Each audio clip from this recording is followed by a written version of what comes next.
Sometimes in the morning when I get dressed, I realize that my clothes are basically a plant. Allow me to explain that this is a cotton plant. I've never seen one in real life before, so my mind was blown when I realized that this is the material used to make things like the shirts on our backs. And it's a plant.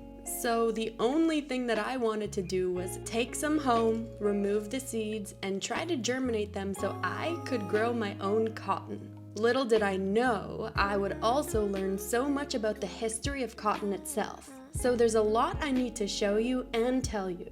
First off, when I came across this huge cotton field, I realized just how soft, fluffy, breathable, and durable it is. And I guess that makes sense because naturally, it's one of the most important natural fibers in the world because without it, we wouldn't have clothing.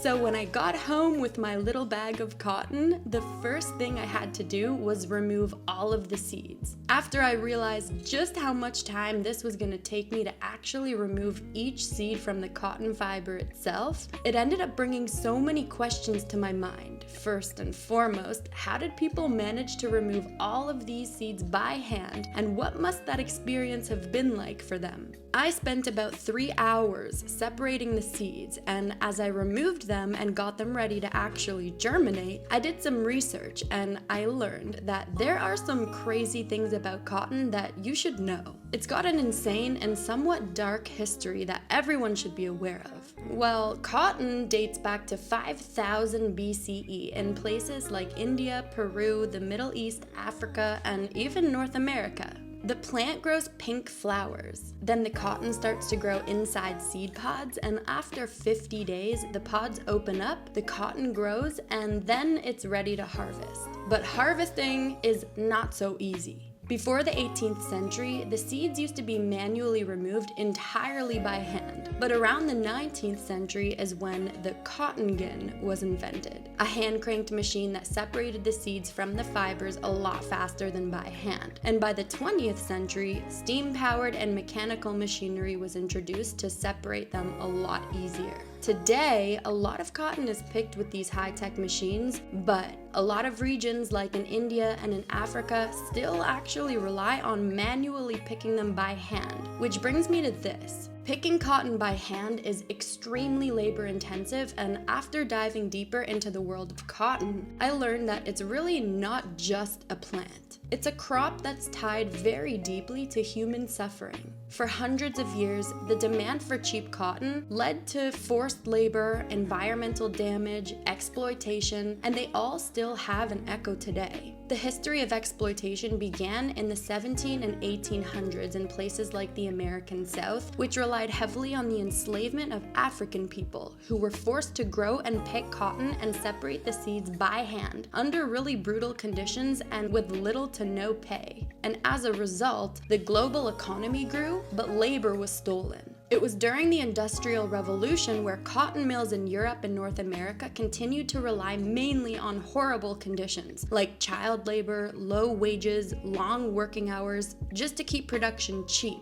But cotton was cheap largely because the people behind it weren't treated fairly. Today, exploitation very much still exists through underpaid workers. Somehow workers owe more than they earn. Through unsafe working conditions in factories, one example being the documented cases in regions like Xinjiang, China, and through the limited use of machinery, forcing people to separate the seeds by hand. It also still exists through small-scale farmers. They also get trapped in cycles of poverty and debt because the global cotton market is controlled by large corporations, so farmers get exploited from unstable cotton prices and workers get affected as a result as well. There are also a lot of pesticides and huge water demands in cotton farming which constrain communities too. Today, many groups are trying to change this through fair trade and organic cotton, transparent supply chains, worker protection laws, and sustainable farming programs. So while there are growing efforts towards fair trade and sustainable cotton, change is happening, but not fast enough everywhere, which means the global cotton supply chain still has major ethical challenges. So one of the best things that we can do today is to learn, to stay informed, to support ethical and fair trade trade cotton and to make choices that don't rely on systems built on exploitation.